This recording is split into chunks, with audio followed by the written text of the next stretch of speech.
Hello everyone. ఈ మధ్య నాకు బాగా అర్థమైన విషయం మీ అందరితో షేర్ చేసుకోవాలనిపిస్తుంది.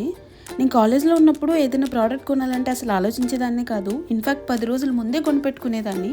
ఇప్పుడు అదే ప్రోడక్ట్ కొనాలంటే ఒకటికి 100 సార్లు ఆలోచిస్తాను. ఎందుకంటే అప్పుడు నాకు కావాల్సింది దొరికితే చాలు అనే ఫీలింగ్లో ఉండేదాన్ని. దాని వెనుకున్న మా అమ్మ నాన్న కష్టం నాకు అర్థమయ్యేది కాదు. ఇప్పుడు నాకు 25 ఇయర్స్, నేను జాబ్ చేస్తున్నా, ప్రాపర్ ఇన్కమ్ ఉంది.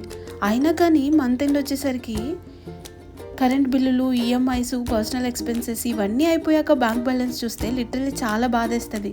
అలాంటిది మా అమ్మ నాన్న ఫార్మర్స్ అయ్యింది కూడా ఎప్పుడే కానీ మేము అడిగింది అది లేదు, ఇప్పుడు దీంతో అడ్జస్ట్ అయిపోండి అని చెప్పిందే లేదు. అలాంటిది ముగ్గురు పిల్లల్ని వాళ్ళు ఎలా పోషించింటారు అనేది నాకు అర్థం కావట్లేదు. మోరల్ ఆఫ్ ది స్టోరీ ఏంటంటే, ఏదైనా మన దాకా వస్తేనే దాని వాల్యూ అర్థమవుతుంది.